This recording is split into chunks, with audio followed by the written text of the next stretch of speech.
कोई भी कार्य को संपादित करना चाहता है तो विभिन्न कारणों के अनुरूप ही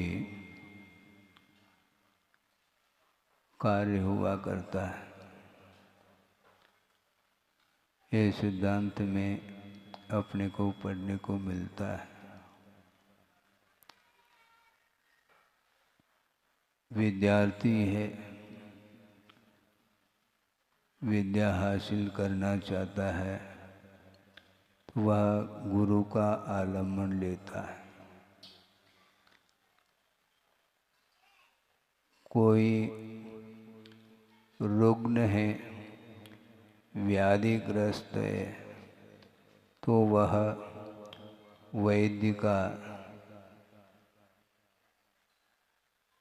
किसका आलम्बन लेता है? वैद्य के पास जाकर के वह उपचार लेता है।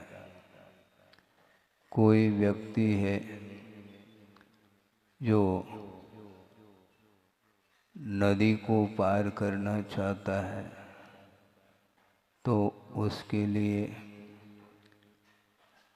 क्या साधन है? वह तैरना नहीं जानता किंतु पार तो होना है, और मान लो नौका भी नहीं है तो क्या करेगा वो? तो आप जानते होंगे कि एक फल आता है, क्या बोलते हैं उसको आप लोग? तुमड़ी भी बोलते हैं, तुम्बी। उसको वह सूखी है तुम्बी, कमर को बांध दिया जाता है और नदी में वह प्रवेश करता है तो वह डूबता नहीं, क्योंकि वह तुम्बी स्वयं भी नहीं डूबती और जिसने उसका आश्रय लिया है उसको भी नहीं डुबोती है। ये भिन्न भिन्न साधन हैं। भव समुद्र को पार करना चाहो तो उसके लिए आलम्बन लेने योग्य कौन है? युग के आदि में वृषभनाथ हुए। आप लोग भक्तांबर का पाठ करते होंगे, उसमें एक कड़ी आती है कि भक्तामर प्रणत मौल्य मणि प्रभानाम उद्योतकम दलित पाप तमोवितानम सम्यक प्रणम्य जनपाद युगम युगादा वालंबनम भवजले पतताम जनानाम, ऐसा कहा है। भक्तगण कौन हैं? अमर अर्थात देव हुआ करते हैं और वे वैभवशाली होते हैं। उनके लिए उनकी वेशभूषा भी देख लो। मुकुट सामान्य नहीं है और रत्न जड़ित है, उसमें मणियां हैं और वो अपने मस्तक को झुका रहा है प्रभु के चरणों में, किंतु उन मणियों की जो प्रभा है उस प्रभा को भी उद्योतकम कहा। उस प्रभा को भी और उद्योतित करने वाले कौन हैं? प्रभु के चरण युगल हैं। दलित पाप तमो वितानम, ऐसा कहा है। जिन्होंने पाप रूपी अंधकार के विस्तार को दलित अर्थात नष्ट कर दिया है और युगादौ आलम्बनम भवजले पदताम जनाना, संसार रूपी समुद्र में जो डूब रहे हैं संसारी प्राणी, उनके लिए प्रभु के चरण आलंबनी हैं, ऐसा कहा। किसका आलम्बन लेना चाहो बोलो, है? बड़ा विचित्र है संसार का स्वरूप, और संसार का जो स्वरूप है उसको समझने के लिए गुरुदेव ने कई बार इस बात को स्पष्ट किया है स्वाध्याय आदि के प्रसंग में, कि ग्रंथ खोल करके स्वाध्याय करना ही एकमात्र स्वाध्याय नहीं, किंतु इस जगत में रहते हुए जगत का चिंतन करो। यह संसार ये खुली किताब है, ग्रंथ को खोलने की इसलिए आवश्यकता नहीं पड़ती।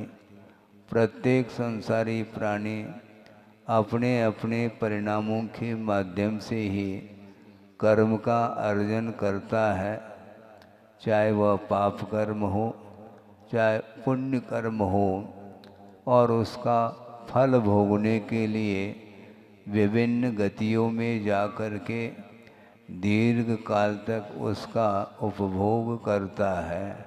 यह संसार का स्वरूप है, और इसके उपरांत भी संसारी प्राणी को बात समझ में नहीं आती है, और उनको कौन समझाएं अब, है? बालक को तो फिर भी समझाया जा सकता है? हाँ बिल्कुल। क्यों? इसलिए क्योंकि उसका जो स्लेट है वह कोरा है, और जिनके स्लेट में कुछ लिखा हुआ मिलता है तो फिर बड़ी कठिनाई जाती है। एक प्रसंग, वो भले ही मनोरंजन हो या कुछ भी हो, उसको सुन करके हमें भी लगा कि देखो कैसी विचित्र दशा है कि दो छात्र हैं, आप गौर करेंगे, दो छात्र हैं और उनको एक अध्यापक पढ़ा रहे हैं, किंतु एक छात्र के लिए ये कहा जाता है कि तुम्हें मैं पढ़ा रहा हूँ और इसके निमित्त से मुझे 500 रुपये चाहिए। सुन रहे हैं आप? हाँ। और दूसरा जो छात्र है उसको भी वही अध्यापक पढ़ा रहे हैं, किंतु वो ये कहते हैं कि तुमसे मैं 1000 रुपये लूँगा। बात समझ में नहीं आती। खुल जाएगा वह रहस्य कि इस प्रकार अंतर क्यों है। एक छात्र से 500 रुपये ले रहा है वह टीचर, और एक से 1000 रुपये ले रहा है। इसमें रहस्य क्या है? रहस्य ये है कि एक जो छात्र है उसका स्लेट कोरा है, उसकी अपनी स्वयं की कोई भी धारणा नहीं है। उसको समझाने के लिए मैं 500 रुपये लेता हूँ, और 1000 रुपये जो दूसरे छात्र से ले रहा हूँ इसलिए ले रहा हूँ क्योंकि उसके स्लेट को मुझे पहुँचना भी पड़ेगा। उसके 500 फिर बाद में सिखाने के 500, इस प्रकार वह 1000 रुपये ले रहा है। तो उसी प्रकार हम कहना ये चाह रहे हैं कि एक छोटा बालक है, वो यथाजात है, उसके अंदर किसी भी प्रकार से कोई विकृति नहीं है, और उसके लिए जो कहो उसके लिए वह तैयार हो जाता है। बहुत सहज वृत्ति है उसकी, उसके अंदर इतनी सरलता ऐसा लगता है कि फिर वह दीक्षित होने के उपरांत कितनी सरलता आएगी, लेकिन ये ध्यान रखो वह बाल्य अवस्था में सरलता रहती है। जैसे जैसे शरीर का विकास होता है, बुद्धि का विकास हो जाता है, समझ आती है, फिर बाद में धीरे धीरे उसके अंदर सरलता गायब हो जाती है और कुटिलता से वह भर जाता है। इसलिए आचार्य ये कहना चाह रहे हैं, भव समुद्र से पार होना चाहो तो उसके लिए वस्तु तत्व का स्वरूप क्या है उसको समझना अपने को आवश्यक सिद्ध होता है। आपका लक्ष्य क्या है? महाराज हमें मोक्ष प्राप्त करना है। अच्छा, पक्का है? अच्छा, बहुत बढ़िया। और प्रवचन के उपरांत कहाँ जाएंगे पूछेंगे तो महाराज जहाँ से आए वहाँ जाएंगे। और यहाँ पर कहा जा रहा है हम मोक्ष जाना चाहते हैं। महाराज यहाँ पर कोई गाड़ी नहीं है, ये ध्यान रखो है। न रेलगाड़ी है न और कोई वाहन है जिसके माध्यम से हम मोक्ष चले जाएं।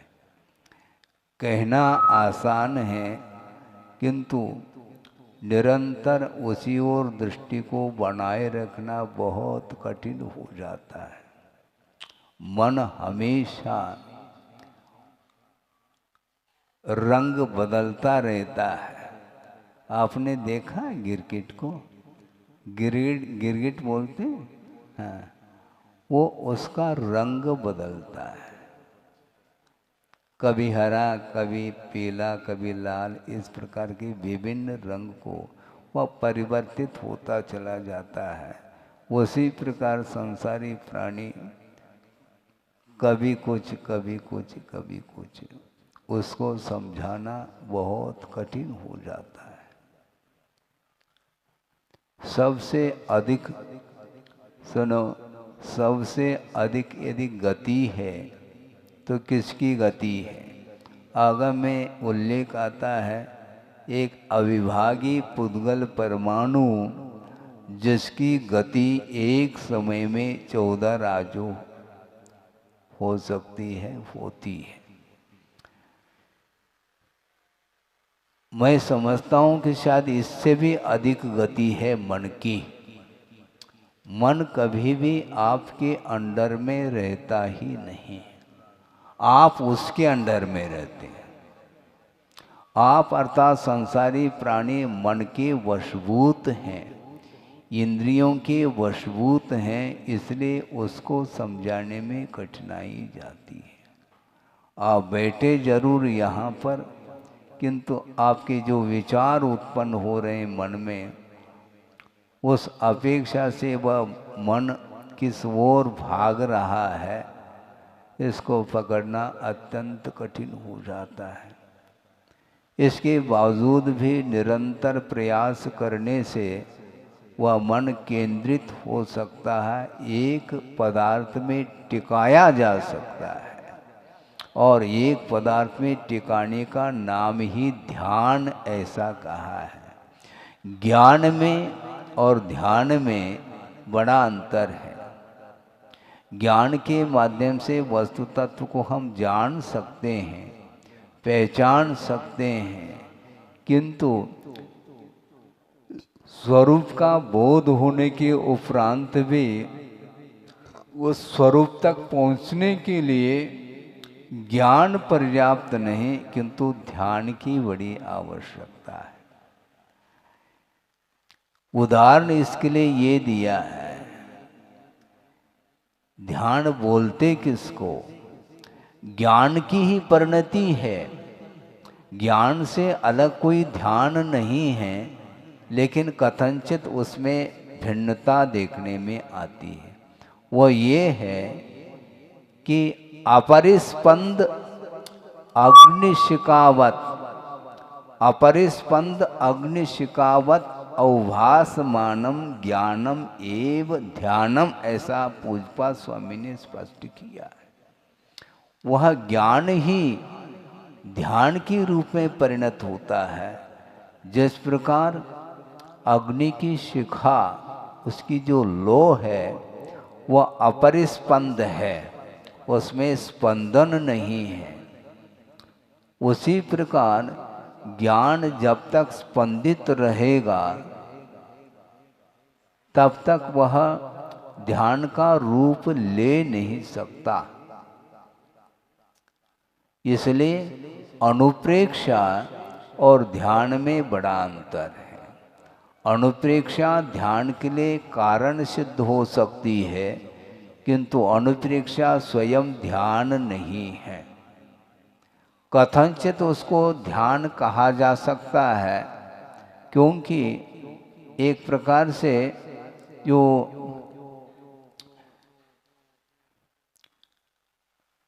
अनुप्रेक्षा में होता क्या है, चिंतन होता है। कभी अनित्य का चिंतन करता है, कभी अशरण भावना को लेकर के चिंतन करता है। विभिन्न भावनाओं का आलम्बन लेकर के उसके स्वरूप के अपेक्षा से मनन चिंतन हो रहा है, तत्व चिंतन हो रहा है, किंतु चिंतन में परिवर्तन है। समझ रहे हैं आप? चिंतन में हमेशा परिवर्तन होता है। मान लो आप नमोकार मंत्र का जाप कर रहे हैं, इसको ध्यान नहीं कहते हैं। कथनचित ध्यान कहना इसलिए कहा जाता है और कहते भी हैं, क्योंकि पंच परमेष्टि का जब स्मरण करते हैं उस समय विषयों की ओर हमारा उपयोग नहीं जाता। इस अपेक्षा से उसको ध्यान की संज्ञा दी जा सकती है, इसमें कोई बाधा नहीं। बल्कि गुरुदेव ने ही एक बार क्या कई बार उन्होंने स्पष्ट किया, इसको पदस्थ ध्यान भी कहा जा सकता है। पंच परमेष्टि का आलम्बन लेकर के वह उपयोग को एकाग्र किया है, किंतु उसमें भी परिवर्तन है। क्यों? नमो अरहंतानम, नमो शुद्धानम, परिवर्तन हो गया। नमो आयर्यानम, नमो उवज्झायानम, नमो लोए सव्वसाहूनम। इस प्रकार उपयोग पंच परमिष्टि में लगा है, न कि एक परमिष्टि में है। हाँ, वो इसीलिए धारा की अपेक्षा से कहा जा सकता, लेकिन उसमें भी परिवर्तन है। तो ऐसी स्थिति में पंच परमिष्टि का जब आलम्बन लेते हैं तो धर्म ध्यान की ओर दृष्टि चली जाती है, किंतु तत्व चिंतन अथवा पंच परमिष्टि का जो आलम्बन लिया था उसको थोड़े देर के लिए साइड में रखेंगे तो निश्चित रूप से आपका जो लक्ष्य है, आपने जो डिसाइड किया है प्रयोजन भूत तत्व को, उससे आप स्खलित हो जाएंगे और अन्यान्य वस्तुओं के विषय में आपका मन प्रभावित होता चला जाता है। इसलिए एकाग्रता की बड़ी आवश्यकता है। बल्कि मोक्ष मार्ग में जो आत्मिक विकास होता है वह भावों के ऊपर निर्धारित है। एक श्लोक आपके सामने रख दूं कि अभी तक संसारी प्राणी का विकास क्यों नहीं हुआ, आत्मा का उत्थान उन्नति क्यों नहीं हुई, इसमें कारण क्या है। बहुत अच्छा विषय दिया है कि आकर्णितोपि महितोपि निरीक्षितोपि, क्या कहा?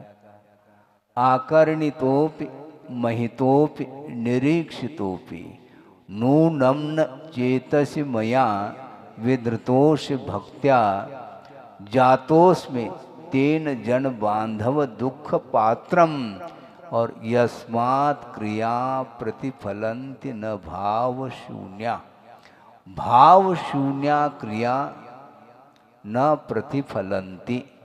भाव शून्य जितने भी क्रियाएं हैं उसके माध्यम से कोई भी सफलता नहीं मिलती है। क्रियाएं हम कर रहे हैं किंतु भाव पूर्वक नहीं कर रहे हैं। भगवान की स्तुति आकर्णितः अपि, हे भगवान आपको हमने सुना है, यानी आपके धर्म का श्रवण किया है। महितोपि, हे भगवान आपकी हमने अर्चना भी की है, पूजा भी की है। निरीक्षितोपि, भगवान आपके हमने दर्शन भी किए, किंतु नूनम न चेतस मया विदृथो से भक्त्या, हे भगवान भक्ति के साथ आपको हमने अपने हृदय में नहीं बिठाया है। सब कर रहे हैं, भगवान की पूजा भी कर रहे हैं, दर्शन भी कर रहे हैं, धर्म श्रवण भी कर रहे हैं, किंतु प्रभु को हमने एक क्षण के लिए भी हृदय में बिठाया नहीं। और जब तक हृदय में नहीं बिठाएंगे तब तक वह कार्य नहीं होने वाला। जातोस्मि तेन जन बांधव दुख पात्रम, ऐसा नूनम न चेतसि मया कहा। स्वयं आचार्य स्वयं के लिए कह रहे हैं, आपके लिए नहीं कह रहे हैं, क्योंकि दूसरे के लिए कहेंगे तो रिएक्शन होता है, बहुत जल्दी ही वह उबल सकता है। इस स्वयं के लिए कह रहे हैं वो आचार्य। मया, मैंने आपको भक्ति के साथ प्रभु को हृदय में नहीं बिठाया है, इसलिए मैं दुख का पात्र बना हूँ। पंच परमेष्टि तो उपास्य हैं, आराध्य हैं, वो पूज्य हैं, किंतु उनकी पूजा करते हुए भी हम अभी तक पूज्य नहीं बन पाए हैं। और हम चाहते हैं हमारी पूजा हो, तुम्हारी पूजा हो। वो पूजा को चाहते नहीं, उनकी पूजा हो रही है। और जो पूजा को चाहता है उसकी कोई भी पूजा करना नहीं चाहता, पक्की बात है। क्योंकि जहाँ पर चाह है वहाँ पर राह नहीं, फिर जहाँ चाह है वहाँ पर मार्ग नहीं है, और मार्ग से स्खलित है वो। इसलिए मार्ग पर चलने वाला, सन्मार्ग पर चलने वाला कभी भी ख्याति, पूजा, लाभ, अन्यान्य और सांसारिक वैभव आदि की इच्छा नहीं रखता। इसलिए वह सही मायने में भगवान की आराधना कर रहा है। इसलिए भगवान की आराधना एवं उपासना करने के लिए यह जीवन मिला है। इस जीवन को यूं ही अन्यान्य कार्यों में जो गंवा देता है तो उसके लिए फिर यह पर्याय, इस मनुष्य पर्याय का मिलना अत्यंत कठिन सिद्ध होता है। लक्ष्य से च्युत होता है संसारी प्राणी। सुबह कुछ लक्ष्य बनाता है, शाम तक उस लक्ष्य से च्युत होता है, पुनः दूसरा कोई लक्ष्य बनाता है।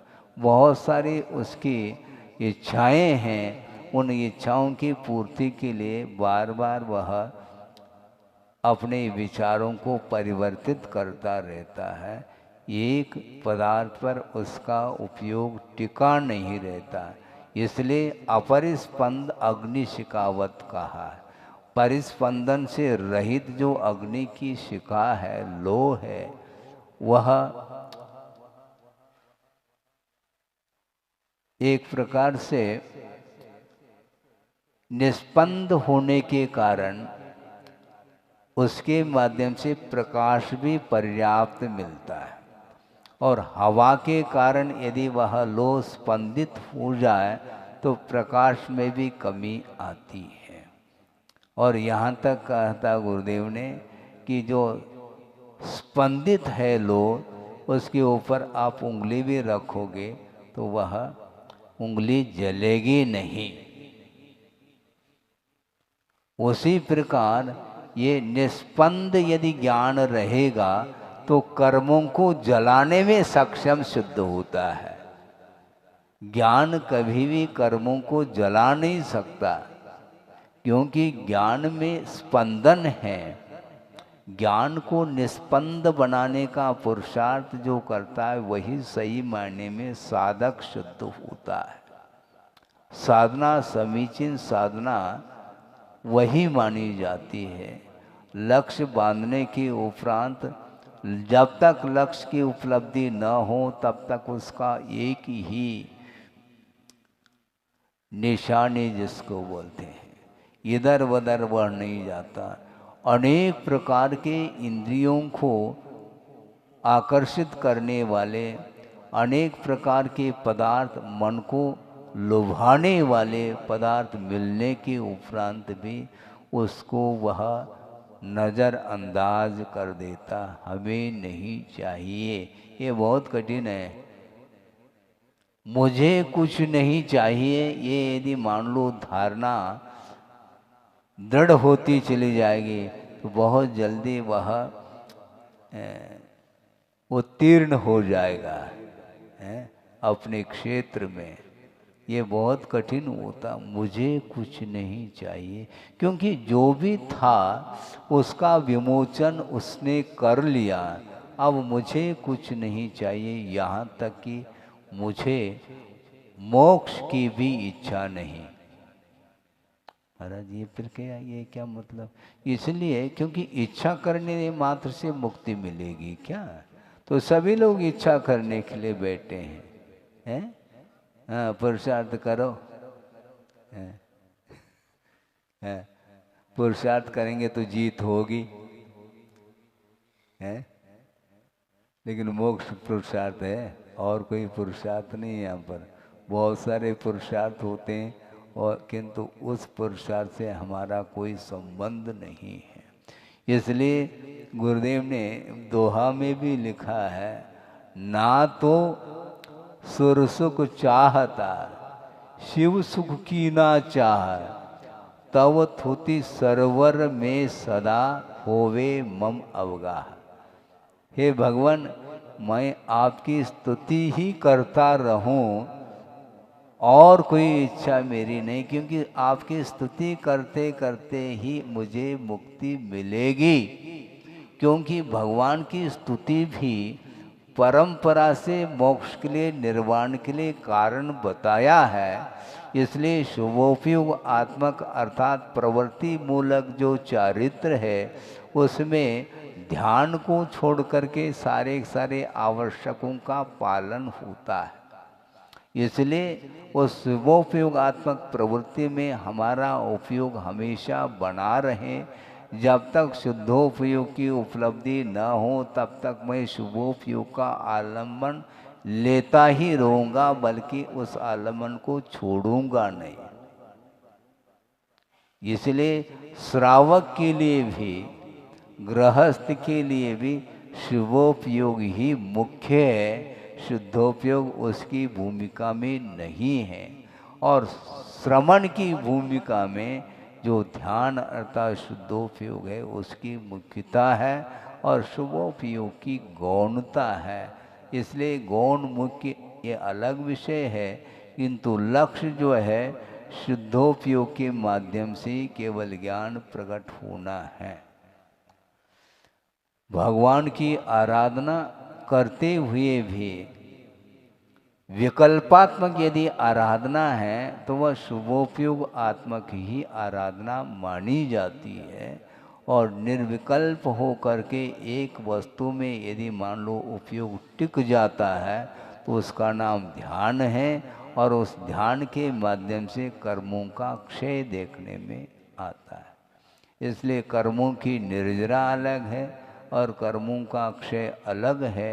इसलिए यथाशक्ति कर्मों की निर्जरा करते हुए हम अपने परिणाम को निर्मल बनाने का पुरुषार्थ करते हैं तो बहुत जल्दी हम अपने लक्ष्य तक पहुंच सकते हैं।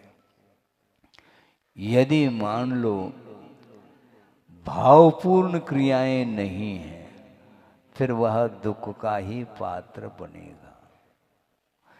कर भी रहा है, श्रम भी कर रहा है, किंतु श्रम का जो प्रतिफल मिलना चाहिए वह नहीं मिल पाता है, क्योंकि भाव उसके कुछ भिन्न हैं।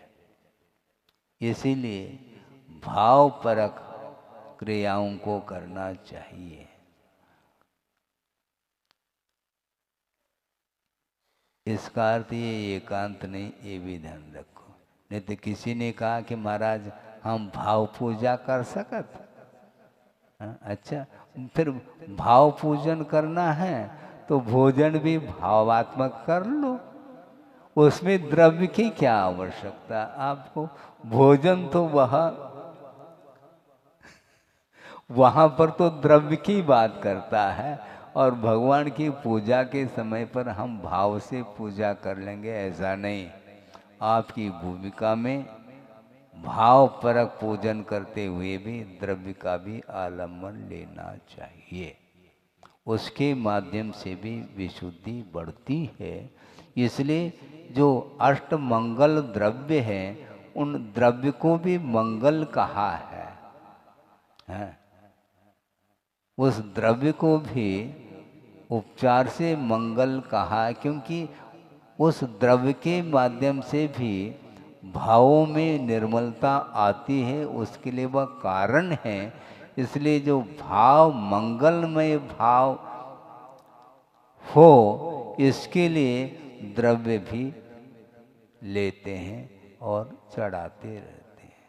और क्या बोलते हैं आप लोग? मोक्ष फल प्राप्त ये, और काली मिर्च चढ़ा रहा है। ऐसा नहीं है। स्वयं के लिए तो अच्छे अच्छे द्रव्य का उपयोग करो है? और प्रभु की अर्चना के लिए भी अच्छी क्वालिटी का द्रव्य चढ़ाना चाहिए, क्योंकि उस द्रव्य के प्रति भी मोह नहीं रखना चाहिए। भगवान के सामने आप चढ़ाते हैं, किंतु उस द्रव्य को भगवान लेते नहीं, क्योंकि जिन्होंने छोड़ दिया है उसको क्यों लेंगे वो। और आप इसलिए चढ़ा रहे हैं, धीरे धीरे धीरे चढ़ाते चढ़ाते चढ़ाते पूर्ण रूप से चढ़ाने का भी भाव आ सकता है। इस उद्देश्य को लेकर के ही परिग्रह के प्रति आसक्ति को कम करने की दृष्टि से भगवान जिस प्रकार वीतरागता को प्राप्त हुए हैं, उसी प्रकार अपने परिणामों को भी प्राप्त करने के लिए यथा योग्य द्रव्य का वह आलम्बन लेकर के उसके आधार से प्रभु की पूजन आदि कर लेता है। तो इसलिए भाव शून्य जो क्रियाएं हैं वह कभी भी फलदायी नहीं होती हैं। इसलिए अपने को भावपूर्ण क्रियाओं को करना है। इसी प्रकार भाव के साथ दान देना चाहिए। सुन रहे हैं क्या? नहीं महाराज, थोड़े बहुत दान के विषय में भी तो बोलो, ऐसा कई लोग बोलते हैं। भैया मैं दान के विषय में बोल तो सकता हूँ, उपदेश तो दे सकता हूँ, किंतु आग्रह नहीं कर सकता है। आग्रह मैं नहीं कर सकता। आग्रह करूँगा तो वह दाता पीछे हटता है, और आग्रह नहीं करेंगे तो सामने आता है। इसलिए यही पद्धति ठीक है। हम भी बिजनेस पॉइंट से सोचते हैं। आग्रह करेंगे तो फिर वह उसका मन जो है ना, वह खेद खिन्न का अनुभव करता है। इसलिए इस प्रकार नहीं, उपदेश देंगे उसको, और उपदेश का अनुकरण उसको करना है, करता चला जाता है? बिल्कुल कुछ कहने की आवश्यकता नहीं पड़ती। महाराज ये आपका ही है, ऐसा वो बोलता है, फिर भी थोड़ा सा मनोरंजन करते हैं, भैया जब आपका ही कह रहे हो तो इतना विलंब क्यों कर रहे हो, जब हमारा ही है तो चढ़ा देना चाहिए आपको महाराज। यही तो औपचारिक कथन है, ऐसा वो बोलता है। लेकिन फिर भी उसके भाव बहुत जल्दी वह भावों से भीगता है, क्योंकि प्रभु की अर्चना करता करता काफ़ी समय व्यतीत हुआ है। उसके जो धार्मिक संस्कार हैं वह निरंतर और बढ़ते चले जा रहे हैं। इसलिए धन के प्रति जो आसक्ति थी और धीरे धीरे कम करता करता करता वो कहता है कि महाराज इसमें कोई सार नहीं है। हाँ, सब कुछ जो है उपभोग कर लिया, अब करने के बाद अब सार कछु नहीं, ऐसा बोलता है। अरे भैया तुम्हारी इंद्रियां सारे सारी शिथिल हो गई हैं, अब तो असार तो लगता ही है। जिस समय इंद्रियां अच्छी थी उस समय दोनों हाथों से उसका उपभोग कर लिया है। कम से कम अब तो जागृत हो जाओ, क्योंकि वह शरीर शिथिल हो रहा है। लेकिन शरीर शिथिल हो सकता है, इंद्रियां शिथिल हो सकती हैं, किंतु मन को शिथिल बनाना बहुत कठिन है। हाँ, ये कहावत गुरुदेव ने कहा था, उसको आपके सामने रख दूं, वह कन्नड़ में है। हुनसी मुप्पादरे हुई मुप्पे, इसमें प्रश्नार्थक यह कहावत है। हुनसी मुप्पादरे हुई मुप्पे, अर्थात इमली का पेड़ है, जानते हैं आप? जानते हैं? इमली का पेड़ है, वह वृक्ष बूढ़ा हो चुका है किंतु उसकी खटास बूढ़ी नहीं हुई। उसी प्रकार आपका अर्थात सांसारिक प्राणी का शरीर शिथिल हो रहा है, उसकी सारी इंद्रियां शिथिल हो चुकी हैं, किंतु उसका जो मन है, उसकी जो तृष्णा है, वह तृष्णा अभी भी युवती है, बूढ़ी नहीं है वो तृष्णा। जिस प्रकार खटास बूढ़ी नहीं होती, क्योंकि वृक्ष तो बूढ़ा हो चुका है और उसकी जो इमली है आप स्वाद लेंगे तो खट्टा ही महसूस करेंगे। उसी प्रकार इसकी जो तृष्णा है वह बलवती है, अभी भी वह सोचता है भगवान जीवन भर हमने वैभव का उपभोग किया है, इसी प्रकार मुझे अगले भव में भी मिल जाए, यह जो आकांक्षा है इसी को तृष्णा बोलते हैं। और इस आकांक्षा के कारण ही सम्यक दर्शन का जो निकांक्षित अंग है वह धूमिल हो जाता है। इसलिए इच्छा अतिरेक नहीं होना चाहिए, अति सर्वत्र वर्जयेत ऐसा कहा है। थोड़ी बहुत इच्छाएं होती हैं तो थोड़ा सा ले लिया, किंतु ज़्यादा उसमें रुचि नहीं रखनी चाहिए। वृद्ध होने के उपरांत भी अभी भी जो छोटा बच्चा उसी प्रकार वह चाव से ले रहा है, तो फिर बहुत कठिन है उसको समझाना। कब तक लेते रहोगे? 80-90 साल के होने के बाद भी अभी भी वही क्रियाएं हैं, अभी भी नाती पोते के विवाह में भाग ले रहा है, जबकि विवाह से भाग जाना चाहिए उसको, किंतु भाग ले रहा है। सोचो, विचार करो। हाँ, ये सब क्या है?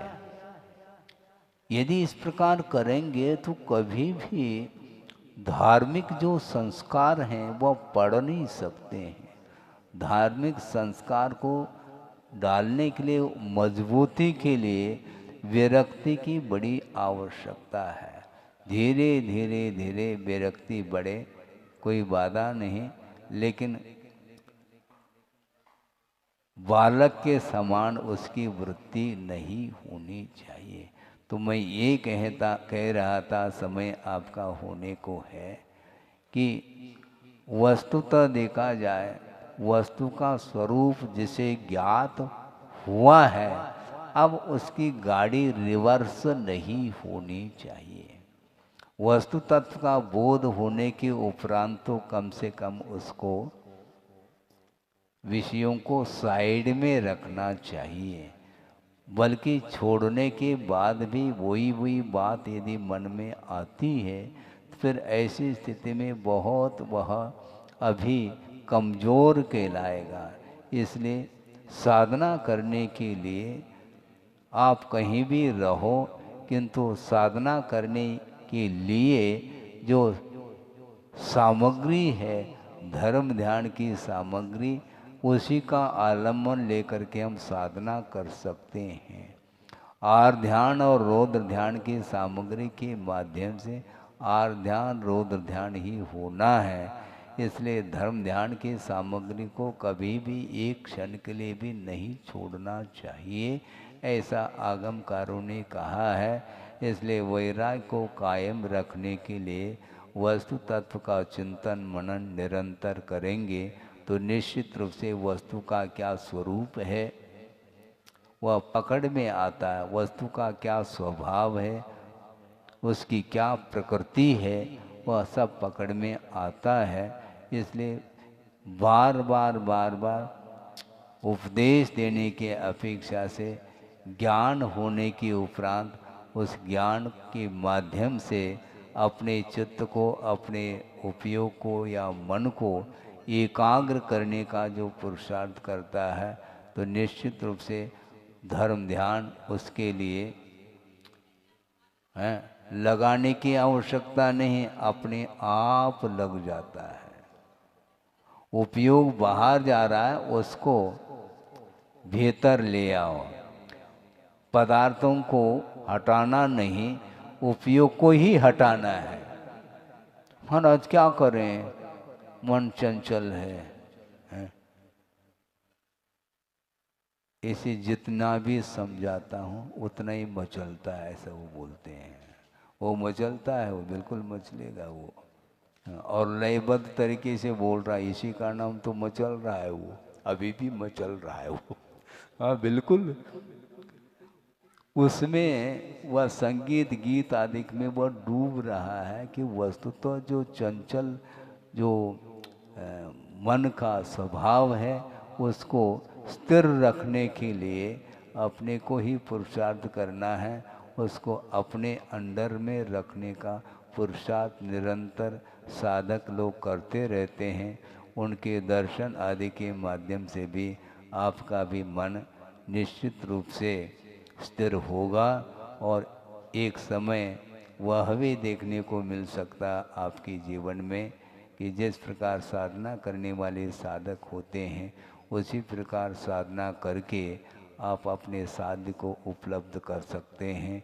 करें इस पवित्र भावना के साथ। अहिंसा परमो धर्म की जय। बोधि समाधि परिणाम शुद्धि स्वात्मोपलब्धि शिव सौख्य सिद्धि। चिंतामणिम चिंतित वस्तुदाने त्वामंद मानस्य ममास्तु दे। परम पूजाचार्य गुरुवर श्री विद्यासागर जी मुनि महाराज की जय।